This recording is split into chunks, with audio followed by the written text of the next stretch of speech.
तो आज हम लोग सुबह सुबह नहा धोकर दुकान खोल देते हैं। दुकान खोलने के बाद हम लोग पीछे वाले दुकान का हाल चाल लेने के लिए चले जाते हैं और सब लोग काम करने में लगे हुए हैं। फिर हम और पीछे चले जाते हैं देखने के लिए कि क्या हो रहा है पीछे।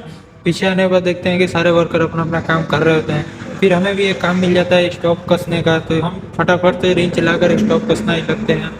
आप लोग देख सकते हैं किस तरह स्टॉप कसने वाला काम हो रहा है। फिर उसके बाद इसको खोलने के बाद हम उसमें होल करने आ जाते हैं दुकान पर। दुकान फिर होल करके ले जाकर कस देते हैं। कसने के बाद बहुत खुशी होती है। फिर उसके बाद हम रेडियम वाली दुकान पर जाकर बैठ जाते हैं। वहाँ बैठने के बाद हम कस्टमर आने का वेट करने लगते हैं।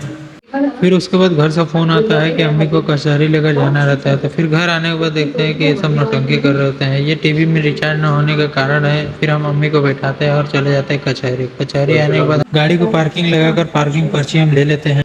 फिर उसके बाद थोड़ी देर बैठने के बाद हम घूमने निकल जाते हैं। घूमते घूमते देखते हैं कि कचहरी में रोड बनने का काम चल रहा था। फिर थोड़ी देर बाद हमारा पुकार हो जाता है। फिर उसके बाद हम लोग अंदर चले जाते हैं। तो अंदर का काम खत्म होने के बाद हम लोग गाड़ी वाले भैया को पर्ची और पैसा देते हैं। देने के बाद हम लोग अपना उड़न खटोला उठाकर चल देते हैं घर की तरफ। फिर थोड़ी देर बाद हम लोग घर पर पहुंच जाते हैं। घर पर पहुंचने के बाद देखते हैं कि सब आपस में खेलते रहते हैं। फिर हम पूछते हैं घर पर कोई है कि नहीं है, तो ये बोलता है नहीं है। फिर हम चले जाते हैं दुकान पर। दुकान पर आने के बाद देखते हैं कि भाई लोग का कहीं जाने का तैयारी रहता है। फिर उसके बाद भाई लोग को जाने के बाद हम चले जाते हैं पीछे घूमने के लिए। घूमते घूमते देखते हैं कि राज भी अपना काम कर रहा था। ये छोटा वाला भाई हमारे पीछे पीछे लगा रहता है क्योंकि इसको घर का टिफिन चाहिए रहता है। फिर उसके बाद ये टिफिन लेकर चले जाता है।